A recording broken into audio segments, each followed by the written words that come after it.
Hi, brother teacher here.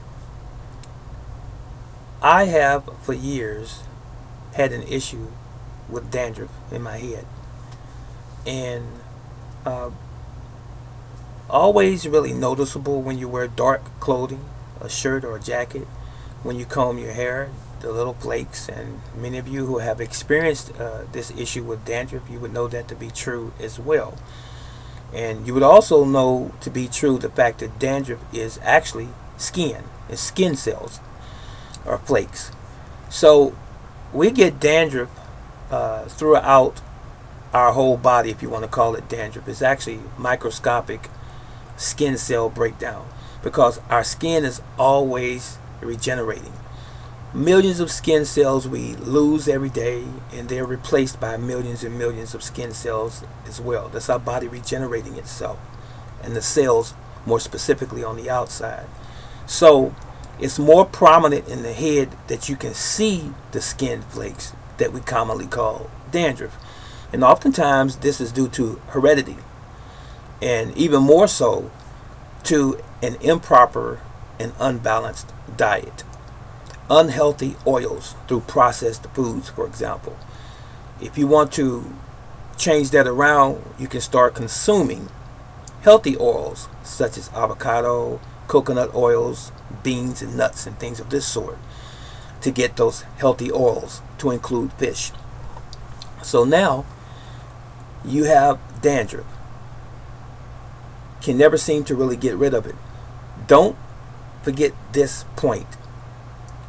What do you think causes yeast to grow? The fungus, yeast, moisture, heat, and even darkness. Okay? Did you ever think that that's what's on top of your head? Yeast?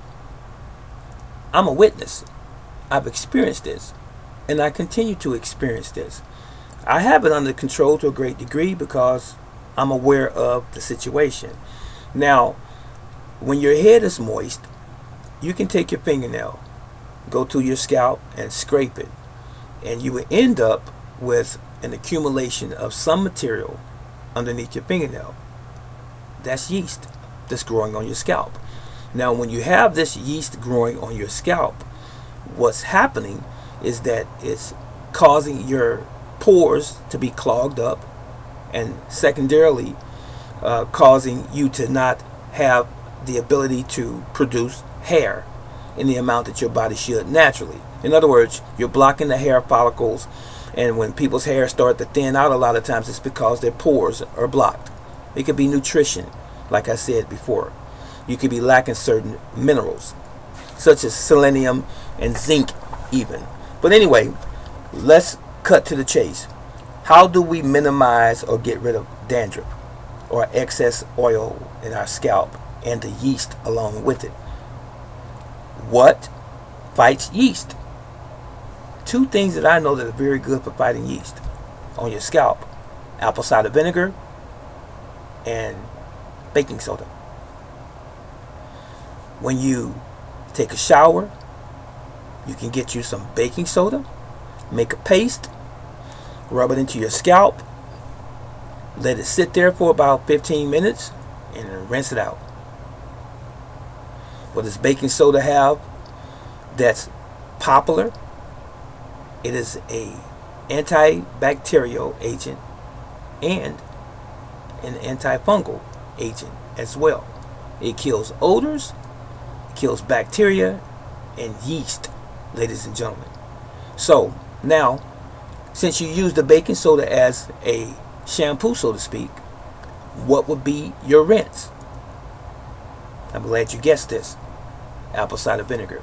Apple cider vinegar fights yeast, fungus. Get your spray bottle. I personally would say 2 parts apple cider vinegar and 1 part water. Spray it directly onto your scalp until it's saturated. Leave it on there for about 20 to 30 minutes and rinse it out with some warm water. Do this a couple times a day. Not necessarily the baking soda. You can do that twice a day if you like. So let me warn you. You're supposed to have oil on your scalp. Oil is natural to your body. It's supposed to lubricate, keep things moving and soft and subtle, especially your scalp. You don't want your scalp to become too depleted of oil and dry, because you're going to leave it open for outside sources to come in and begin to irritate your scalp. Okay, so you want to do this sparingly. So I would suggest make sure that you do this no longer than about a week starting out till you get used to it. Wash your hair 3 to 4 times a week. Now, if you have a shampoo that is not the store-bought chemical type and perfume type, that's a natural shampoo, please use that by all means. But as a backup shampoo, as I pointed out, if you really want to fight the yeast and the fungus on your scalp, use the baking soda. I wouldn't use the conventional method at all. I wouldn't. I would use the baking soda. It doesn't have the fragrance like the other stuff, doesn't smell as good as the other stuff. As a matter of fact, it's bland. It's the white powder that comes in the box, the yellow box, Arm & Hammer, or whatever brand it is. Make your paste throughout your whole head. Let it sit for about 15 to 20 minutes again, and rinse it out, and then follow it up with your apple cider vinegar as a conditioner, and let that sit for about 20 to 30 minutes. And do this about 4 times a week, and you will begin to see your scalp a lot cleaner, a lot fresher. You'll feel a lot better, because you're going to have less dandruff. And over a period of time, if you change your diet from all of the processed things that you're eating and eat more holistically, and what I'm saying holistically, I'm saying organically, fresh vegetables and food, period, if you want to do this. And your oils should be natural, organic oils such as avocado, coconut, your nuts, and your beans, and so forth. Those are natural oils. Consume these and stop eating and consuming the processed oils, the vegetable oils, and the cottonseed and the safflower and sunflower seed oils, and all of this type of stuff. That's not healthy for you. So this was my take on how to deal with dandruff. And don't forget, I'm a user of the product, baking soda and the apple cider vinegar, and it does work. Take care.